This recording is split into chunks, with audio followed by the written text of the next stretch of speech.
Здравейте! Аз ще ви представя Рада, пък Рада може да ме представи мен, а може и аз сама да се представя. Това е Рада, която е доброволен консултант към НАПК. Ако се обадите на националния телефон на Национална асоциация за подкрепа на кърменето, в някои от дните ще чуете точно нея. Освен това, тя е и консултант по кърмене, консултант по детски сън и ще може да отговори на вашите въпроси, които са свързани с кърмене и съня на вашето дете. Нещо. Здравейте! Да, бе, Рада, извинявай. Рада е на А, морето, така че ако има някакъв проблем с звука, може да ни пишете в чата. да, за съжаление, комшията тук малко е пуснал косачка и е възможно от време на време да се чува. Надявам се, че няма да е проблем. Това отсреща на екрана е Хриси. Хриси също е доброволен консултант по кърмене. Освен това е майка на цели 3 броя деца, също като мен. И има много богат опит като консултант и при майки с проблеми с жлъчката. Моля, ако имате проблеми с жлъчката, обръщайте се към Хриси. За съжаление, от личен опит станах специалист по това. Така че, но на всички останали въпроси също ще ви отговорим. Понеже, както знаете, това събитие е част от седмицата, Световната седмица за кърменето, а тя тази година минава под надслов да се справим с предизвикателствата и пречките. Ние сме се опитали да го разделим за себе си в три части. В първата част ще си поговорим за теми, които вълнуват най-много от тези от вас, които са бременни. А те са нереалистичните очаквания, които имат майките. Въпреки, че темата е основно за бременни, тя всъщност е и за тези от вас, които имат бебета между 1 и 3 месеца, а понякога и по-нататък, защото ние много неща сме чували, чели, казвали са ни и една много голяма част от тях не са истина, а пък те са формирали основните ни идеи за това какво трябва да се случва по отношение на кърменето. Ще ви дам един съвсем ясен пример, който е свързан и с въпросите на много от вас за нощното кърмене.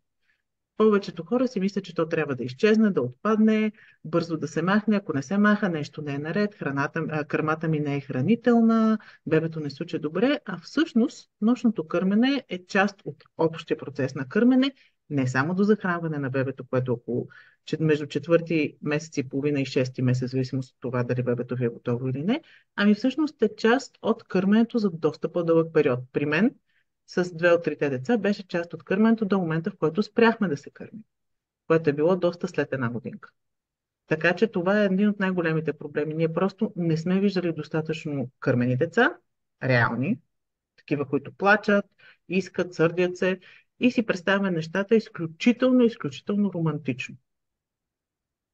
А, Рада може да ме допълни тук с някои от другите нереалистични очаквания, специално по отношение на бременните майки. Да, за съжаление, част от представите, които ние имаме за кърменето, не са свързани толкова с това, което действително се случва, а са свързани с това, което ние виждаме всъщност по различните канали. Дали ще е по телевизията, в рекламите, по различните социални мрежи, инстаграм профили и така О, да. нататък, където виждаме всъщност едни идеални бебета. Кърменето е една сакрална картина, в която една много красива майка в една дълга рокля е Дълга хванала и коса. пуснала едно бебе, да, дълга коса, която се развява, нали така. Едни меки тонове, държи едно бебе, то суче кротко и изобщо ние си го представяме нещо такова. Или другия вариант е майка в една леко затъмнена стая, седнала в едно кресло или люлеещ се стол, по същия начин гушнала едно бебе, нали, и те тихо, кротко седат и си се кърмат. И човек някак си, след което тя го оставя в креватчето, това И то бебе спи. продължава да си спи, да, нали, то е като една кукла, която ние слагаме в леглото и тя просто си седи там. И преди да имаме дете, ние в голяма част си представяме нещата горе-долу така. И колкото и да четем някакви книги, в които ни казват, че бебето яде на 3 часа, след което спи, че малкото бебе еди там си какво, нали, той яде, спи, в общия случай. Истината е, че нещата не се случват точно така. И в момента, в който ние се сблъскаме с действителността и изпадаме в потрес, чудо, ужас и си мислим край. Не се справям. Аз Да. не съм добра майка. Аз А нещо не правя като хората. всяка от нас си е мислила, че не е добра майка. Три деца по-късно мога да ви кажа, че това не преминава. Във всеки момент си Да. го мислиш. Всеки момент, в който имаш проблем, си го мислиш. Разбира се, в хубавите моменти си мислиш, супер съм, нали всичко. Но във връзка с нереалистичните очаквания, те са нещо, което се среща при всички. Аз самата, по време на първата си бременност, работех като писмен преводач за себе си в едно много приятно офисче. И си спомням, че освен изтрещяването и деня, в който купих две колички, които никога не съм ползвала по-късно, имах един период, в който бях убедена, че трябва да е бебето да спи до мен, докато аз работя и си представях как аз го кърмя, преобувам го, слагам го в кошчето, той спи 3 часа, аз през това време превеждам. Искам да ви кажа, че това кошче, което сглобихме, поставихме в офиса, както и самия офис, не бяха използвани за много дълго време. Бебето изобщо не стигна до това кошче. Първият ми син пожела да прекара първите няколко години от живота си залепен до мен, основно на ръцете ми, и всъщност се оказа, че това е нормално. Аз не очаквам, разбира се. Сега, освен тези романтични представи, за които ви говори Рада, от другата страна стоят horror stories. Кърмета е ужасно. Боли. Зърната кървят. Някой ги къса. Ти трябва да търпиш. Всичко е ужасно, обаче ти трябва да Лесно, търпиш. лесно майка не се става. Значи, всеки път, когато тази фраза бъде казана, много ми се иска някой да прави дарение за 1 милион за нещо, но не е така. И това е другата крайност, която също не е вярна. Защото кърменето не е някакъв ужасен процес. То е биологичен процес. И като биологичен процес не би трябвало нито да боли, нито да кърви, нито да ви коства всички нерви или да бъде супер проблем за вашето тяло и дух. Така че това са другата крайност нереалистични очаквания. Една причина за тях всъщност е начина, по който е протекла кърмаческата кариера или въобще не е протекла кърмаческата кариера на нашите родители. Нашите родители, поне на мен и на Рада, вие сте малко по-малки, вероятно повечето, са гледали децата по съветски книги и по съветски модел, при който имаме много строг ред. За съжаление, децата, като всички хора, строгия ред не го признават, тъй като той не е биологично заложен. По книгата пише, бебето се храни веднъж на 3 часа от едната гърда и на нощно време се прави 6 часа почивка. И Поне всъщност, 6 часа. поне 6. И всъщност майките, които са успели да кърмят при този недобър за тялото им и за бебето режим, са много малко. Повечето от тях към 3-4 месеца, някои по-рано, са преминали към изкуствено хранене на бебето. Моята майка е едно от изключенията и беше ужасно смешно, когато започвах да ставам консултант по кърмене и обяснях, че тия неща не са верни. И тя ми каже, ма как така? Те за мен работеха. За моята майка са успели да работят, но за по-голямата част от нейните връстници изобщо не са работили. Просто Като за защото те моята не, майка. да, защото те не са съобразени с биологията. И сега бих искала да направим нещо, което отдавна си мисля и се не го правим, обаче днес нямам презентация и сме малко по-свободно и разчупено като структура. Искам да си затворите очите и да си представите как се чувства вашето бебе в корема. Особено ако сте бремени, може да си сложите ръцете на корема. Вашето бебе е на топло защитено място и яде 24 часа. Цялата храна и хранителни вещества идват непрекъснато при него. То никога не е изпитвало глад. И изведнъж бебето се ражда. И вече няма този постоянен приток на храна. И то трябва да яде според вас. Възможно ли, ако си ял непрекъснато, изведнъж да минеш на някакъв режим, в който майка ти не се съобразява с това, че ти си гладен, а си гледа часовника и казва, о, не, 2 часа и 45 минути, няма как да си гладен, просто няма как.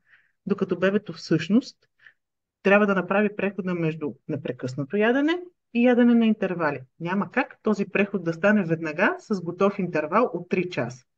Затова тази система с следенето на интервали и въобще всичките тези таблици и приложения, които стават все по-модерни, хем работят, защото ви дават някаква обща представа, която е малко по-реалистична и се основава на биологичните норми за нашия вид позайници, хем същевременно страшно много обърква и изнервя майките. И тук има още един фактор, който аз ще ви разкажа малко повече и след това ще дам думата на Рада, защото тя работи и с друг вид майки, майките, които се интересуват от това как да подобрят съня на цялото семейство. Това е въпрос за желанието за контрол. И ние ви разбираме. В този свят всичко е доста шантавно напоследък и разбираме, че искате да контролирате поне как се случват нещата в къщи. Но истината е, че вашето бебе не идва с някакви копчета, аларми и интервали, на които нещата се случват. Един ден може да яде на всеки 1 час. На следващия ден може да си дремне хубаво 2 часа и половина, 3. Ние няма как като консултанти по кърмене да знаем какво точно ще направи вашето бебе във всеки отделен ден. Затова най-основният съвет е да си го следите него, а да ползвате всякакви таблици, насоки и всичко останало като една много по-широка рамка, в която да действате. И сега ще дам думата на Рада да дообясни какво има предвид с това желание за контрол. Да, сега започвам от там, докъдето стигна Криси, с таблиците, нормите и така нататък, защото това, което гледаме, таблици, норми и така нататък, се отнася както за съня, всъщност така се отнася и за кърменето. Ако в момента сте бремени или имате малко бебе, най-вероятно сте попадали на всички таблички, които консултантите по сън споделяме, приложения и така нататък, които всъщност следят колко спи бебето, колко яде, колко сбудува и така нататък. И започвам с най-важното, което просто си вземете една химикалка и си го напишете с едни големи букви. И си го Ако сложете на вашето хладилника. бебе, да, не само на хладилника, на стената над бебето, нали, ако вашето бебе се чувства добре, не ви интересуват абсолютно никакви норми, абсолютно никакви таблици, абсолютно нищо не ви интересува. Ако вашето бебе се чувства добре, наддава добре, вие се чувствате добре, всичките тези неща са ви абсолютно излишни. Те не ви трябват. Няма нужда да си вкарвате излишни филми в главата с това. Леле, ужас! Моето бебе яде 12 пъти и спи 5 пъти, а пък вече е примерно на 6 месеца. Ако то се чувства добре, вие се чувствате добре и всички се чувстват добре, това не е някакъв проблем. Нали? Изобщо го изкарваме от главата си, няма някаква грешка и не е нужно нещо да правим, за съжаление, изключително често и за кърменето, и за съня. Нали, се обаждат майки, които мислят, че нещо не им е наред. Не защото нещо не им е наред, а защото това, което се случва при тях, излиза извън рамката на това, което ние си представяме, че трябва да бъде. И това пак е свързано с нереалистичните очаквания. Ние очакваме, че бебето е един робот, който яде, спи и така нататък в някакви определени рамки, по някакъв определен начин, а всъщност този е човек и като всеки човек си има своите различни особености, различен начин по който спи, по който се храни, различен начин по който си организира ежедневието. Така че е много важно наистина да се съобразяваме с нашето си лично бебе и с нашите си лични чувства, а не с това кой какво е казал и къде какво пише. И въобще, като във всяка една връзка, която имате с друго човешко същество, връзката е специална за вас двамата. Тя е различна от моята връзка с моите деца, както и моята връзка с моето първо, второ и трето дете е напълно различна. Така че въобще не се притеснявайте от тези неща. Най-важното нещо, което трябва да следите, не са аповете, не са таблиците, а е вашето бебе. И след като казахме всички тия хубави неща, ще Да ви кажем дадем за гърдите някакви си, насоки. Да, но нека да ви дадем и някои насоки. Все пак, какво очакваме в кои периоди? Значи, новороденото бебе може да яде супер често. От супер често имам предвид, че може да е почти 24 часа на гърда. Кърменията на новородено бебе в таблиците, за които си говорихме, се дават между 8 и 12. Повечето новородени бебета искат да сучат и по-често. Те не могат още да сучат много ефективно, хапват, придремват пак, местите ги на другата гърда, там хапват малко, придремват. И вие си мислите, че нещата са много зле, защото ето на кърменето продължава 1 час, пък това кърмене включва ни 30 минути хубава дрямка за вашето бебе на спокойно и приятно място, каквото са гърдите и прегръдката на мама. След като мине този 1 месец, това, което ние очакваме е до 10-тия ден вашето бебе да си е възстановило рожденото тегло. След като мине 10-тия ден, очакваме да надава средно с 30 грама на ден.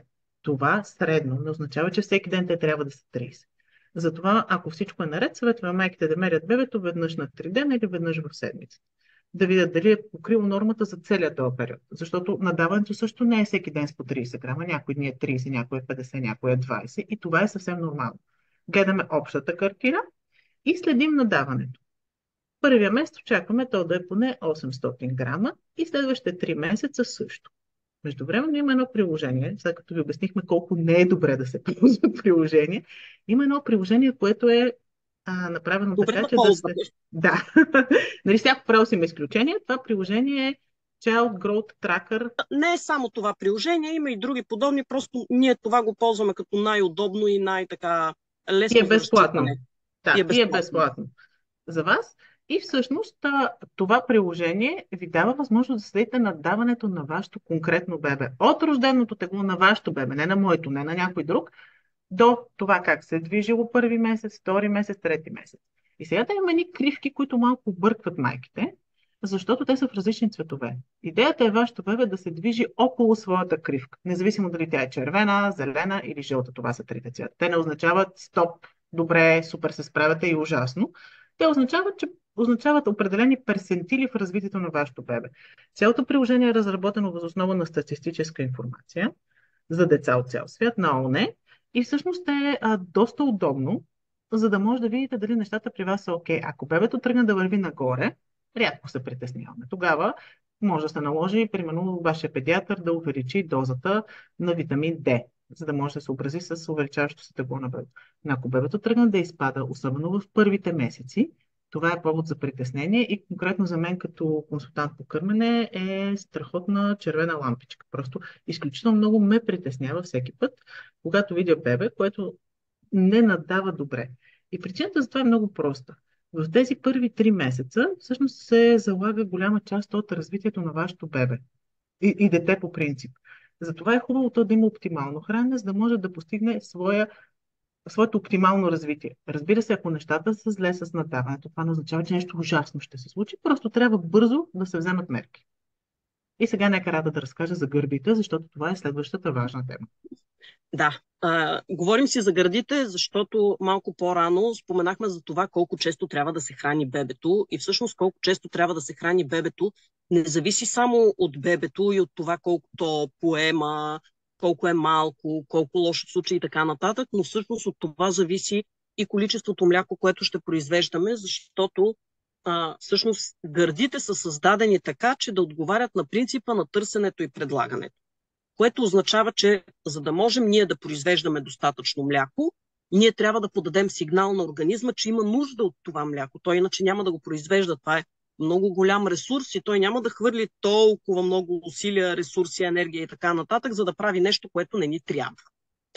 А начина, по който ние казваме на организма, че има нужда всъщност да се произвежда повече мляко, това е когато бебето в случай има изпразване на гърдите, като тук е важно не просто бебето да си седи и да си прицоква на гърда и да си придремва на гърда, а всъщност да случи активно и да има изпразване на гърдите, т.е. да излиза мляко от гърдите. Колкото повече мляко излиза от гърдите, толкова повече мляко след това се произвежда. И това също е причина ние да искаме бебето да случи често, защото това е начина то да получава достатъчно мляко и да каже на гърдите да увеличават млякото или, ако има нужда, всъщност дори да го намаляват, ако не случи толкова често. Така че това е нещо, което е важно и следващото нещо, което е важно за гърдите е, че кърменето не боли. Има ли болка? Има проблем. Това също на хладилника с големи букви. Има ли болка? Има проблем. Кърменето е нещо естествено, нещо, което е редно да се случва и няма как природата да го създаде така, че то да е неприятно, защото ако кърменето е много болезнено и гадно, нямаше да има толкова много хора. Гаранция ви давам, просто щяхме да сме на изчезване. Няма да можем да издържаме дълго, ако ни е толкова неприятно. Така че ако има някаква болка, е необходимо да се потърси причината, защо всъщност ни боли. Дали е свързано нещо с, най-често с неправилно засупване на бебето или има нещо друго. Болка може да се получава и ако ползваме помпата неправилно. Или непрекъснато. Или непрекъснато. И сега стигаме до така любимата помпа, която всъщност принципно не е от нещата, които трябва да си сложите в списъка за болницата. Помпата не винаги е задължителна, всъщност, за да сме точни, ако всичко е наред, тя изобщо може никога да не ви потрябва. Кога ви трябва помпа? Помпа ви трябва, ако очаквате, че ще родите с цезарово сечение и евентуално бебето няма да бъде при вас по-дълго време. Знаете, в някои болници, за съжаление, носят бебето на третия ден. Ако знаете, че ще ви донесат бебето на третия ден, е силно желателно наистина да имате как да изцеждате. Бихте могли да го правите и на ръка, което означава, че трябва да се информирате как да го правите всъщност това преди раждането или с помпа. Помпата обаче, ако ни е необходимо, е нужно да се използва правилно. Какво означава да използваме правилно помпата? Това означава да цедим достатъчно често и освен това означава да цедим по правилния начин. Първо е необходимо да имаме фуния, която пасва добре на гърдите. Т.е. когато влезе зърното, то влиза добре в помпата. Има мъничко разстояние около фунията на помпата и зърното. То не опира никъде, но и не му е твърде широко. Следващото нещо, което е важно, когато цедим с помпата, освен размера на фунията, е това как цедим и всъщност каква сила на вакуума използваме. Независимо дали цедим с ръчна или с електрическа помпа, това, което е важно да запомните е, че силата на вакуума, която използваме, е една степен под това, на което усещаме болка. Самото изцеждане трябва да бъде на ръба на момента, в който ние ще изпитаме болка, но няма болка и няма силно неприятно усещане. Това също е важно, защото когато ние изцеждаме гърдата, обичайно майките какво правят? Те почват или с всичка сила да ръчкат помпата, или увеличават вакуума до край, защото нищо, че боли, колкото по-силен е вакуума, толкова повече мляко си мислим, че ще изцедим, но това не е така. Вакуума не работи по този начин. За да може да излезе млякото, първо ние трябва да стимулираме гърдата, т.е. да има бързи, леки посуквания от помпата или от бебето, за да може да слезе млякото и то да излезе. За да излезе, ако вакуума е прекалено силен, какво се случва? Когато вакуума дърпа много силно, той изтегля кръв и течности към зърното се подува и ние запушваме каналчетата. И колкото повече вакуум вкарваме, толкова повече мляко няма да може да излиза. Затова вакуума не трябва да е прекалено силен, а трябва да е точно толкова, колкото ни е необходим, за да можем добре да изцеждаме и съответно има значение кога, как и колко изцеждаме. Това тук няма да го коментираме на дълго и на широко. Идеята е просто да знаете, ако се налага, как да използвате помпата и какво е най-важното. Другото, което е важно, е, че не използваме помпата рутинно. Не цедим след всяко кърмене, ако всичко е наред. Не е необходимо, защото както може да предизвикаме болки, разранявания и така нататък, по същия начин може да предизвикаме и повече мляко, отколкото ни е необходимо, ако сме склонни да произвеждаме повече мляко. Така че ако има нужда... Сега, аз тук се включвам за хиперлактацията. Наред с мастита, който седи като една огромна червена Да. лампа и плаши всички, следващото нещо, което плаши майките, особено в случаите, в които няма как да има хиперлактация, е хиперлактация. Първите 2 седмици след раждането хиперлактация трудно се получават, както и маститни състояния. Това, което се получава обикновено е следното. По време на раждането има най-различни вливки, които ви се правят, които дават допълнителни течности в тялото. Знаете, тези от вас, които скоро са раждали и след раждането до известно време грезените са оттекли, нали, усещаме се по-подпухнали. И всъщност, ако гърдите ни са оттекли и ние се опитаме да ги цедим жестоко, както Рада обясни преди малко, не правим нищо друго, освен да ги нараним много лошо. И тогава вече се получават болки, проблеми, млякото не иска да излезе и така нататък. Затова на сайта на Национална асоциация подкрепа за кърмене има една много хубава статия, която е свързана с това какво да правим при страшния мастит, който първите 2 седмици не ни интересува, и какво да правим с това препълване. Има и чудесна статия на Хедър, блога и по принцип, както и Фейсбук страницата, и според мен са задължителни четива, ако очаквате бебе или ако кърмите. Там има много добра статия как се прави едно смешно нещо, наречено гимнастика на гърдата, за да може цялата тази излишна течност да се оттече от гърдата и вие да може да си използвате помпата или да си накърмите бебето както трябва. Тези 2 неща са много важни и ми се струва, че последната седмица съм ги обяснявала може би 50 пъти. Защото никой не ги очаква. Жените си мислят, че още едно нереалистично очакване. Седиш в болницата, както чакаш ти донесат бебето, така чакаш да ти дойде кърмата от някъде отгоре. Тя не идва по този начин. Това, което се получава е на 3-я ден все пак. Тялото си казва, аз родих. И слиза кърмата, но тя се сблъсква с тези огромни течности и се получава феномена, известен при нас като гърди на камък. Ще се пръснат, болят и всичкото това нещо е супер дискомфортно и абсолютно ненужно. Ако вие започнете отрано да седите или да кърмите, ако правите тази гимнастика, въобще може да не се стигне до това нещо, което повечето майки смятат за нормално и даже за хубаво, защото ето кърмата е дошла. И тя всъщност не просто е дошла, не е почукала на вратата, ми е отворила с трясък и с шут, нали, е влезнала вътре. А не бива да се стига до това нещо. И всъщност много майки заради това състояние, което са преживели, много се страхуват от хиперлактацията. Абсолютно честно казано, в нашия опит като консултанти, майките с хиперлактация се срещат относително рядко, да не кажат доста рядко. Така че не се страхувайте от хиперлактацията, но не е необходимо, както каза Рада, да се опитате да изцедите кърмата до последна капка. Да не говорим за това, че последна капка всъщност няма. Тялото ви Няма. непрекъснато произвежда кърма и колкото повече изваждате от нея с помощта на бебето и на помпата, толкова повече произвежда то. Така че последна капка няма. Не се заблуждавайте. Не е необходимо рутинно да висите на помпата, ако вашето бебе се случи добре, ефективно и пълни пелените. Всъщност, двата начина, по които можем да разберем как суче бебето, освен звука, който не всички майки познават, но аз сега ще се опитам да имитирам, вероятно не толкова успешно, е следния. Значи, слушай, и преглъщане. Силно преглъщане. Тъй като бебето се намира на една педия от вас, няма как да не го чуете, да не го видите, ако му обръщате внимание. Ако междувременно се опитате да впишете за кой път го кърмите, колко минути е седяло и така нататък, ще ви е малко трудно да му обърнете внимание на него. Но ако не го правите и свикнете да го чувате това нещо, ще знаете в кой момент бебето спира да суче ефективно, почва да присуква, както ние го наричаме, и тогава може да смените от едната гърда на другата. На всяко кърмене може да давате двете гърди неограничен път. И понеже този въпрос също се появява много често, колко продължава едно кърмене, всичките сукания в един час от начало до край се водят едно кърмене. Тоест, ако вашето бебе суче, вие го сложите да спи. То се събуди след 5 минути и пак случи, това всичкото е едно кърмене. Това не е 435-тови кърмене с деня, това е едно хранене на вашето бебе. И можем да преминем, ако искате, към следващия етап. Значи това е, което се случва с новородените. Рада ви каза, за съжаление, в българските болници рутинно те се отделят от майките.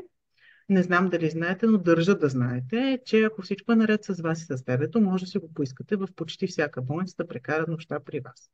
Това изглежда много страшно, защото вие си мислите, обаче аз не знам въобще какво да го правя това бебе, но всъщност действа много добре и на физическо и на психологическо ниво. Първо на психологическо ниво мозъка ви не крещи непрекъснато къде ми е бебето, защото както може да се досетите, не е нормално и не е добра медицинска практика бебето да бъде отделено от майката. В повечето страни бебето и майката прекарват след раждането първи един час заедно и не го правят, защото така са си хрумнали, нали, и просто ето така е хубаво, а го правят, защото в този един час протичат много важни процеси в тялото на майката и в тялото на бебето. И всъщност майката помага на бебето да се адаптира към външната среда, след което рутинно не се разделят и това помага както за кърменето, така и за общата адаптация на бебето. Дори и да не го кърмите, ако просто го гушкате, вие сте неговата майка. Ако го гушкате, ако го държите в себе си, то е много по-спокойно, отколкото ако седи някъде отделено от вас. И тук още една романтична идея искам да развенчая, а именно, че бебетата, за тях някой седи и се грижи супер много в болницата. Истината е, че в болниците има много малко акушерки и те отговарят за 1000 неща. И всъщност бебетата в родилните отделения седат в креватчета наредени и се хранят под час. Те ги хранят под час, защото иначе няма как да успеят. Никой не ги гушка, никой не ги преобува веднага, като се напишкат или наакат. И това не е защото там работят ни лоши хора, а просто защото хората спрямо броя бебета са малки и отговорностите им са много и различни. Те не са през цялото време при бебетата, няма как да бъдат. Ако сте влизали някога в родилно отделение отвътре, може би знаете, акушерките търчат навсякъде, обслужват 1000 неща. И всъщност, колкото и страшно да ви изглежда сега, като го казвам, особено ако сте бремени, е много по-добре бебето да е при вас. И да си го А, гушкате. това е много важно. И ако изпуснете този златен час, нали, също така не е идеята да се чувствате прецакани. Този златен час, който е първият час, в който гушкате бебето гол веднага след раждането, може да си го направите сами в първия момент, в който ви дадат бебето. Това може да е 3 дена след раждането, както беше с мен и моето първо дете, може да е веднага, може да е след няколко часа, но можете да ги обсъдите тези неща, ако сте бремени, все още с екипа или мястото, с което ще раждате. Какво може да се случи и какво би било добре за вас да направите. Хубаво е тия неща да си ги помислите, защото хората много често не са подготвени да преследват правата си И в този момент, естествено, след раждането сте уморени, не знаете какво да правите и много често бебетата, дори и когато са добре, и когато болницата позволява да са при майките, майките решават, че за да са по-спокойни или за да си починат, ги оставят в родилното. А всъщност е малко трудно за вас да си починете, когато бебето е отделено от вас, защото цялото ви тяло подсъзнателно крещи, къде ми е бебето. И не е само това. Нещо, което е много полезно, когато сте все още в болницата, бебето да е при вас, е това, че вие в болницата, каквото и да си говорим, сте в контролирана среда. Тоест, бебето е при вас, вие се опитвате да го кърмите, правите каквото е възможно, но то е под наблюдение и вие може да не се притеснявате всъщност как се справяте, защото ако има някакъв проблем, има кой да ви каже веднага, че нещо не е съвсем наред. И хем се запознавате с бебето и успявате да се опознаете, да разберете как да се грижите за бебето, как да го гушкате, да го слагате, нали, някакви такива неща. Хем в същото време има кой да ви каже, ако има проблем, защото приберете ли се вкъщи, ако трябва те първа да се запознавате с вашето бебе, нещата стават много, много по-трудно. Да, понякога няма възможност ние да се запознаем с бебето в болницата поради различни обстоятелства, но ако всичко е наред, всъщност най-доброто място ние да се опознаем с това бебе са тези 3, 4, 5 дни, в които бебето е при нас в болницата, има кой да се грижи за нас, ние нямаме някакви други задължения, освен да си лежим и да се занимаваме с бебето, нали? И всичко може да се случи по този начин. Като се приберете в къщи, като почнете с всичко останало, нещата стават доста да, сложничко и трудничко. Така че възползвайте се и опитайте, ако е възможно, бебето да си е при вас. Разбира се, всичко зависи от това как се чувствате.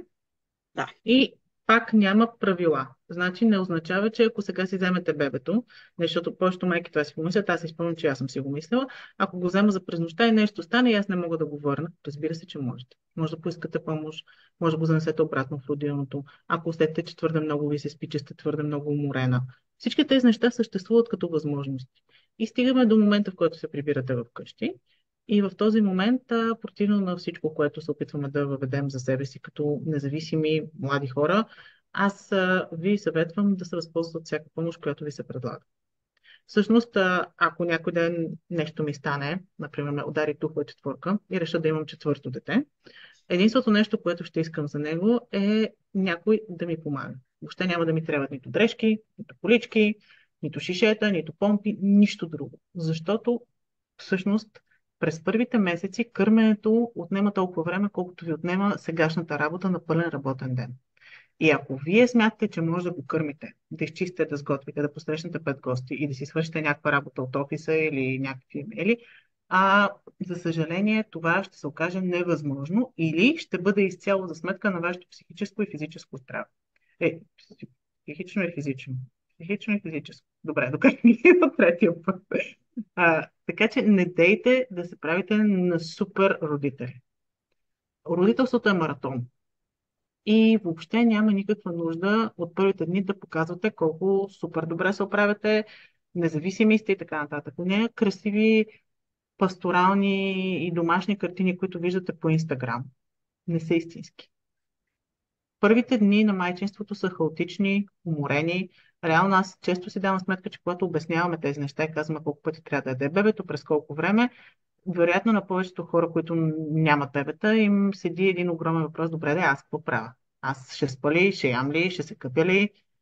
И отговорът е, че ще го правите горе-долу на пресекулки. Мисъл, няма да може да имате 6 часов непрекъснат сън в първите дни с бебето, ако искате да го кърмите. Нито то ще ви позволи, нито по принцип така трябва да се случват нещата. Тоест, за да можете така да си накъсате ежедневието, ви трябва да се откажете от част от отговорностите си. Аз колкото повече, няма да кажа остарявам, колкото повече пораствам, толкова повече ми става ясно, че няма как да сме всичко по всяко време. Моят съвет към вас е, независимо какви са обстоятелствата, в които сте родител, първите няколко месеца поне, това да ви е основната функция. И да имате поне в началото някаква помощ. Наистина е добре човек да има някой, който да му помага, поне по-малко, независимо кой е, независимо дали е вашия партньор, независимо дали става въпрос за вашите родители, приятели и така нататък. Другото нещо, което ние винаги съветваме, когато някой идва да види бебето, знаете как се случва, бабите искат да видят бебето, приятелите, приятелките искат да видят бебето. Нека тези хора, които идват да виждат бебето, да свършват по нещичко вкъщи. Деца вика, само като си тръгват да изхвърлят буклука, може да бъде достатъчно, за да ви помогнат и едно нещо по-малко да ви остане на главата. И когато идват не просто да гушкат бебето, ами да свършат някаква домакинска задача, някаква друга работа, да донесат храна, а не да очакват вие да ги посрещате с една суфра, защото вие няма да сте в състояние просто да правите суфри. Те са тези, които трябва да се погрижат за вас и за вашето бебе. Не случайно едно време, както се казва, майките 40 дни са лежали. Има си причина за това и всъщност това е свързано точно с началото на майчинството, с началото на кърменето, с това, че майката има нужда да се адаптира към бебето, бебето да се адаптира към майката. Изобщо работата на майката в първите няколко седмици е да кърми бебето и да се грижи за бебето, а не да се занимава с каквото и да било друго. Всичко друго може да бъде свършено от други хора. Аз препоръчвам свекървата, например, да бъде поканена да дойде, да донесе ядене, след което да измие чиниите и да си тръгне.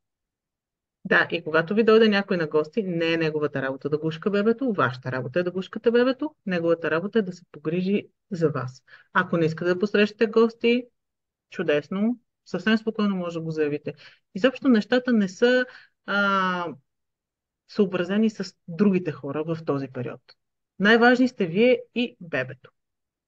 И вашия партньор абсолютно спокойно може да помага с всичко, с изключение на кърменето. Значи, татковците могат всичко, освен да кърмят. И В понеже тук някои случаи имаме... може да помага и в кърменето. Да, има случаи, в които някой държи бебето, помага на майката, а особено ако се възстановява от тежко секцио. Така че не се притеснявайте да го ангажирате напълно. В България все пак отпуската по бащинство е 2 седмици минимум. Хубаво е тези 2 седмици да бъдат взети след като бебето бъде изписано, не преди това, Да. защото са загубени дни.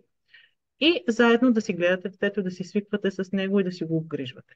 И понеже много се фокусирахме върху първите месеци, първите дни, сега ще направим един хоп и ще минем нататък. Понеже беше пълно с въпроси за нощния сън, нощните хранения, асоциации за приспиване, която дума аз лично мразя, а пак рада работи всеки ден с нея. Затова сега ще й дам думата да ви разкаже малко повече как се случват нещата с съня на бебето в различните етапи. Ние си говорихме по-рано за това, че бебето не е робот, но ако си представим бебето като нещо, което се променя, то има едни много сериозни промени през тези първи месеци.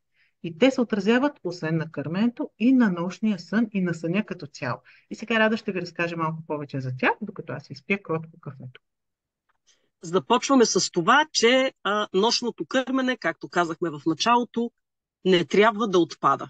Напротив, силно желателно е ние да си пазим нощното кърмене и да гледаме бебето да има поне 2 нощни кърмения минимум до 6-8 месец.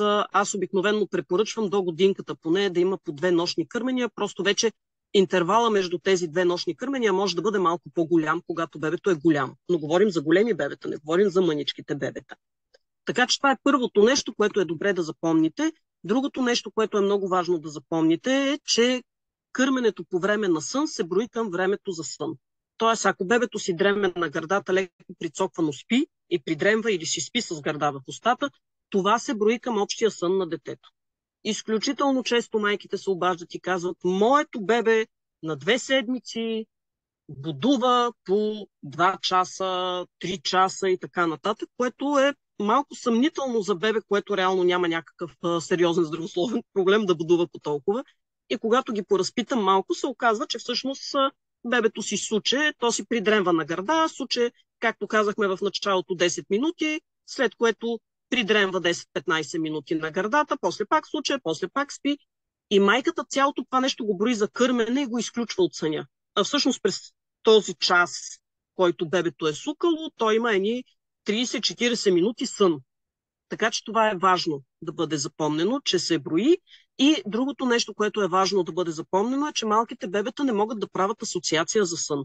Асоциацията за сън, която звучи толкова страшно, асоциация за сън, всъщност са навиците, които бебето има, за да може да заспи. Това са навиците, които имаме всички. Всички ние правим някакви неща преди да си легнем, които ни помагат да заспим, а като си легнем или имаме съответна поза, или имаме нещо, което си гушкаме, за да заспим.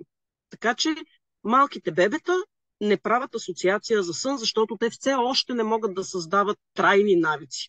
Така че това също е важно да се запомни. И сега съвсем накратичко, какво се случва с съня на бебето през първите месеци.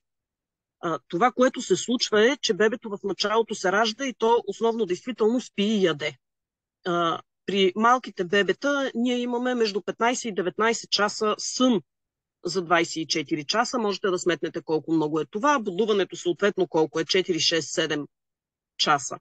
Колкото повече пораства бебето, толкова повече ние имаме увеличаване на общото бодърстване и намаляване на съня. И първите 2-3 месеца това, което се случва е, че имаме намаляване общо на съня и увеличаване на бодърстването, след което лека по лека имаме увеличаване на количеството нощен сън, т.е.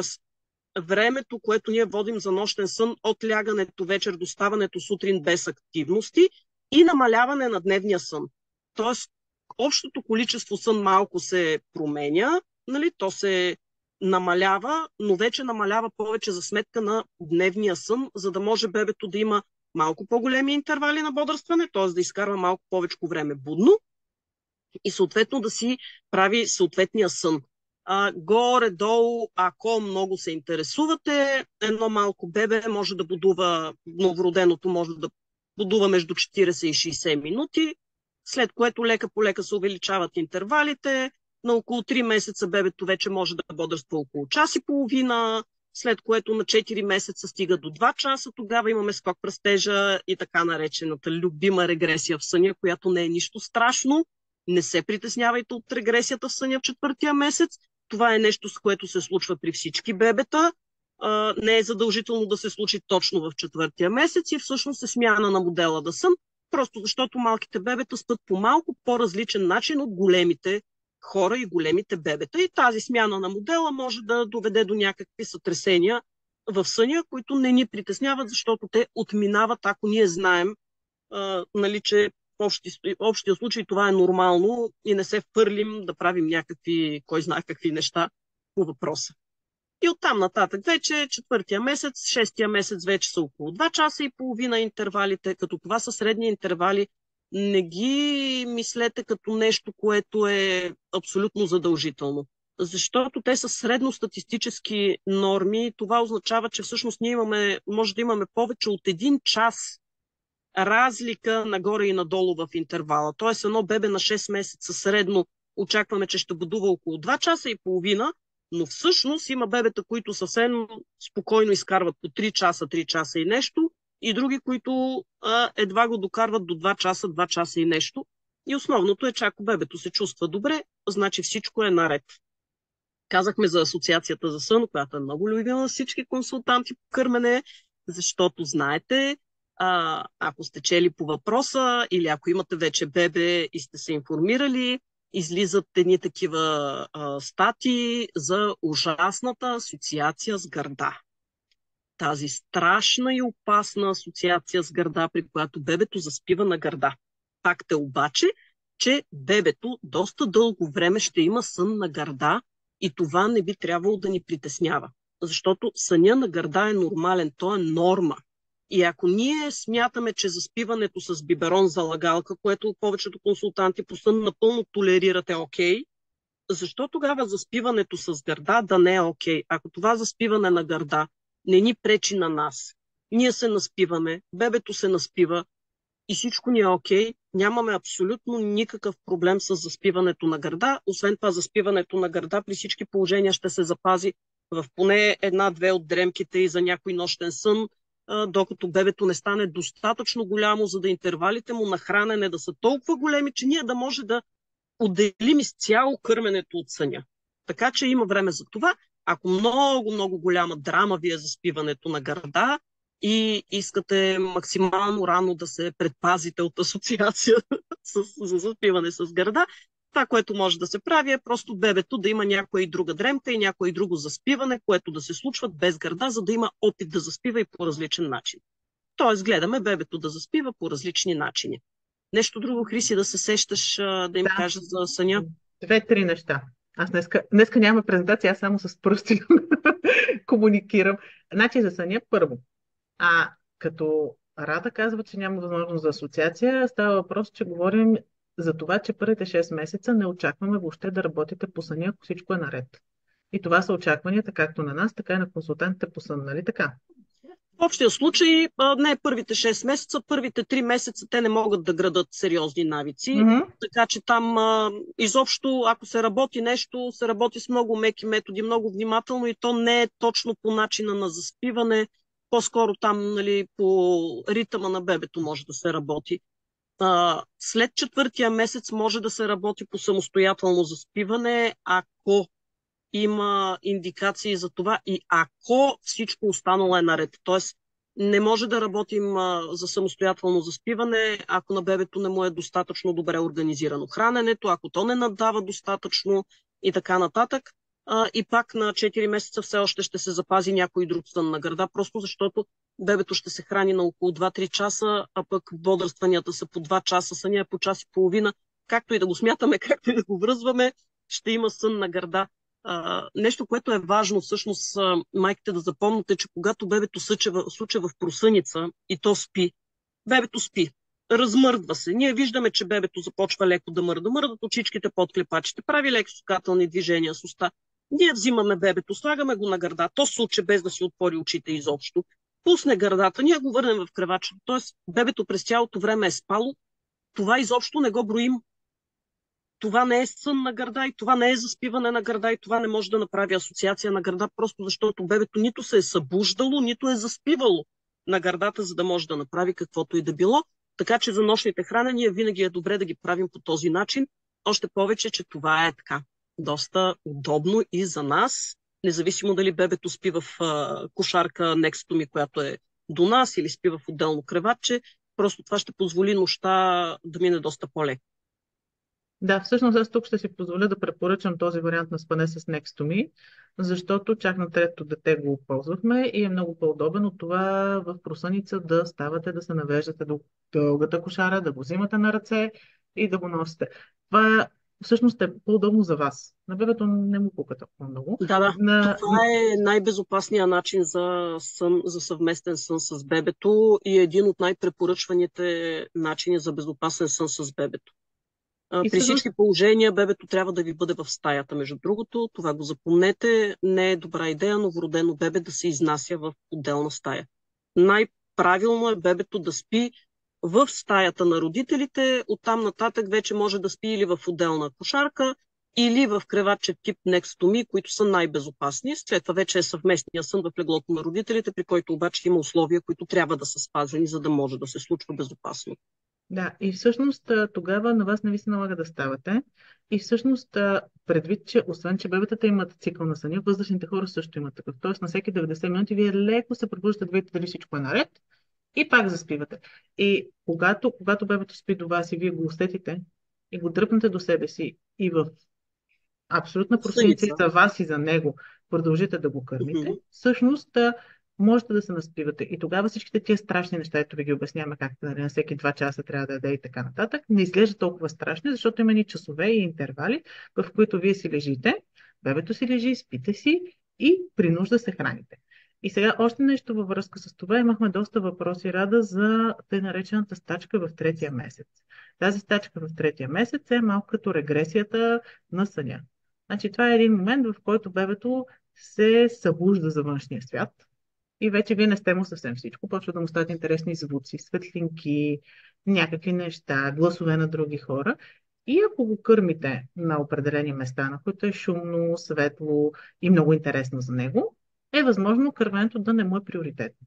Тоест, то пуска, хваща, разглежда си разни неща, пипави и тогава майките страшно много се изнервят, насочват се към това нещо, фиксират се и почват да се борят с бебето. Вследствие на което те се опитват да го хванат. Бебето на 3 месеца вече може само да реши дали иска да яде или не, т.е. то може да не откаже да яде и почват да го борят за храна. И тогава нещата се задълбочават като проблем. Всъщност това, което се прави в този случай е хващаме го в началото и в края на дремките и съня и тогава то ни съдейства за да яде. През другото време иначе може, ако иска да яде, ако иска да не яде. Пак следим да има достатъчно наброй хранения, гледаме си наддаването по приложението, в което е единственото приложение, което препоръчваме наистина да имате и следим как се случват нещата. но не се борим с него, защото всичките тия борби са, може би, 40% от майките, с които работим. Тая борба на то трябва да яде. Значи, а, ако сте били леко злоядо дете, сигурно си спомняте как някой ви е преследвал с лъжица, горе-долу същото е усещането за бебето. Това е ненужно, води до адски много стрес в майката и в родителите като цяло и води до неприятни неща за бебето. Така че този период най-леко може да го изкарате, ако давате на бебето в прусаница и си поставите за цел да не се борите. Гушкайте се наголо, гушкайте се, играйте си с бебето. То в този период е супер интересно, мило и приятно, бука, чак пат ви се усмихва, нали. Има много неща, които може да правите с него, вместо да се борите за кърменето. Ако имате тежък проблем и бебето наистина въобще не иска да случи, не се преценяте да се свържете с нас или с другите доброволци в България, Лалече Лига, за да можем да ви помогнем да реорганизирате нещата. Но не се борете, защото това води до най-тежки последствия за всички и може трайно за един период да влуши храненето. Също така имайте предвид, че такива промени, значи, примерно днеска яде както трябва, нали, по часовник и всичко е наред, на следващия ден не го прави, са абсолютно нормални в тези периоди, в които бебето преживява голям скок ние го наричаме скок в растеж, но то всъщност е скок в развитието на умения. Значи то научава нещо ново. Примерно, открива си крака. И много ясно, че кръка ще му е по-интересно от всичко останало за известно време, докато свикне с това нещо. По същия начин е когато започне да се обръща, когато пролази, когато започне да седи. Всичките тези неща за него са много големи скокове. И тогава вниманието му се насочва към новото умение и храненето е възможно за един период да остане по-назад. Ако вие не го превърнете в борба и приемете, че в този момент това нещо е по-интересно и се възползвате от тези възможности да го храните в просъница в началото, когато задремва и в края, когато се събужда, всъщност няма да имате тежки проблеми. Да, много е удобно при 3-4 месечните бебета, защото всъщност интервалите и времето на сън абсолютно позволяват вие да храните бебето при заспиване и при събуждане. Така че винаги се възползваме от това. Другото нещо, което правим в такива ситуации е при необходимост да увеличим нощните кърмения. Защото нощно време, обичайно това е случая. Бебето изобщо не иска да яде като хората през деня, прави кратки сукания, дърпа се, може да се извива, ако вече сме го понатиснали и се опитваме на сила да го караме да яде, сърди се и така нататък, но пък нощно време нещата очудващо се случват добре. Така че нощно време винаги може да вкараме някой друго допълнително кърмене, което поне за момента да реши въпроса и в момента, в който видим, че така бебето минава от тази криза и излиза от нея и започва да се храни по-добре през деня, всъщност увеличавайки дневните кърмения, отново да се намали малко нощното кърмене, ако нас ни притеснява, ако не ни притеснява, нека да си случи колкото си иска. Да. Добре, това беше за нощните хранения и кърмения. Сега, нека да минем към един малко по-следващ период. И бебето ви пораства, минава, надяваме се, безпрепятствено през тези две кризи. Стачките при кърмене и регресията на съня, много страшно изглеждащи, но всъщност нормална част от развитието му. И стигаме до момента с захранването и надаването след четвърти месец. Сега там нещата се забавят. Особено ако бебето ви е надавало много първите месеци, е възможно лекичко да спадне кривата. Пак си следите кривата, виждате къде се намира. Ако е между две чертички сме окей, ако е малко надолу по едната също сме окей, ако тръгне да изпада вече, нещата не са окей и тогава може да предприемете мерки. Захранването в момента се препоръчва да започне между четвърти месец и половина и шести месец. При готовност на бебето. Какво означава готовност на бебето? Подава молба, на която пише: мамо, от утре моля да ми вкараш картофи. Не, разбира се, означава следното, че детето може да седи с подпора. Да очаквате дете да седи само между 4,5 и 6 месеца е нереалистично. То трябва да има подпора и да може да седи без да се, и не знам как да кажа, се свлича надолу. Да. Да, и без да се къмбличка е така напред, нали, да си Да, очаквате да падне. Трябва да му е интересна вашата храна. И тук има нещо, което ние препоръчваме. Препоръчваме да се храните заедно с детето, в момента, в който почнете да го захранвате. По принцип, при хората храненето е един семейен ритуал и когато детето вижда, че други хора ядат, на него му става интересно. Възможно е детето да посяга към вашата храна, по това да познаете, че е готово. Моето второ дете се самозахрани с пържен картоф на 4 месеца и половина, го грабна от мен, беше ми в скута, докато ядях. Така че на тези неща ги следите. Трябва да може да не избутва лъжичката, с която го храните, с езиче. Това е рефлекс в началото, който пази бебето от задавяне и който изчезва постепенно и ни показва, че той е готово да яде. И сега идва момента, който е много важен. Когато започваме да захраним бебето, не заместваме кърмене. Знам, че ще ви го кажат педиатри, знам, че ще ви го прочетете някъде, знам, че сигурно някой друг го е направил и всичко е било наред, но всъщност ние знаем като биологична норма, че до една година млякото е основна храна на бебето. На 6 месеца то представлява по-голямата част от храната на бебето или изцяло храната на бебето. Затова няма как вие да му дадете голямо количество пюре и да пропуснете хранене с кърма и всичко да е наред. Това, което правим, е даваме много по-малки количества. Може да ползвате захранване водено от бебето, може да ползвате класическа схема на захранване. С нас това няма значение. Важното е на вас да ви е удобно. Може да си купувате готови пюрета, може да си правите пюрета. Абсолютно няма значение. Това не е нещо, което определя дали детето ви ще се храни добре или не. Просто трябва да подходите реалистично към неговите нужди. А те са много повече от мляко и много по-малко от твърда храна. Затова в началото, като захранвате, допълвате, може веднага, може в рамките на половин един час, след храненето или преди него с кърма. И по този начин не отпадат хранения. Хранения започват да отпадат много по-късно. При различните бебета е различно, но зависи какви са вашите цели за кърменето, разбира се. Някои майки искат да отбият до една година, някои майки искат да кърмят по-късно, други си притесняват, че когато стане време за ясла, трябва да е отбито детето, което между другото също не е вярно. Последното ми дете, Явор, ходеше и на детска градина, и след това на занималния, и на всякакви други неща, и сука до 3 години и половина, като това знам, че ви изглежда ужасно, особено ако сте бременни сега. Значи си представяте едно огромно дете, което прави някакви странни неща, но всъщност ще видите, че ако кърменето е приятно за вас и за бебето, то може да продължи и след годинка. Не ви навивам, просто ви казвам, че е опция. Нещо важно, което е свързано с захранването и с това, защо всъщност не бързаме да заместваме хранене, освен че бебето трябва да бъде основно на млечно хранене. Ние обикновено започваме да захранваме с пюрета, които са картоф, тиквичка, спанак, сещате се, някакви зеленчуци, вкарваме. Не можем да замесим цяло хранене, първо, защото то не е за нахранване, а е за запознаване на бебето с храната, и второ, защото за да може бебето да замести хранене, то трябва да получава необходимата калорийна стойност от това хранене. Ние не може да махнем на бебето тези калории от млякото, които има, и да ги заместим с 20-те калории в 200 грама пюре от тиквички.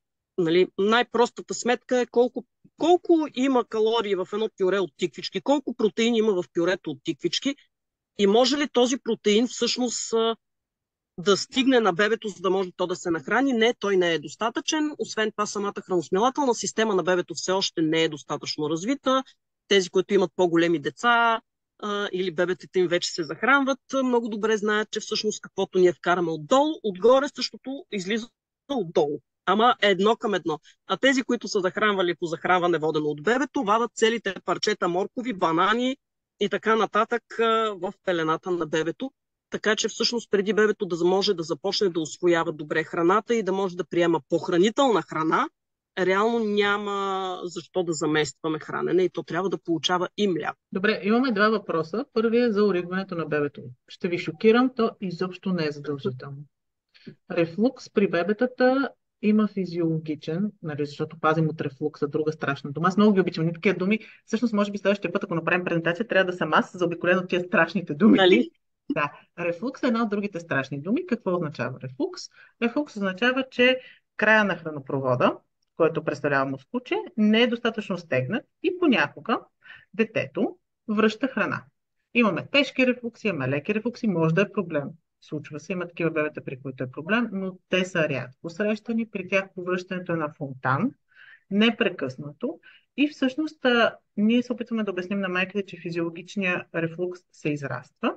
За него има простички мерки, които могат да се следват. Едно от тях е, когато бебето се наеде, да не тичате да му сменяте памперса, да го кандилкате, а да го оставите известно време гушнато в изправена поза, за да може храната да слезе малко по-надолу и то да се успокои. И другото нещо, което е задължително, излейте за себе си 3 супени лъжици мляко на кухненския плод. Вижте ги как изглеждат. Имайте предвид, че това е нормално количество. Ако бебето ви връща толкова, всичко е наред.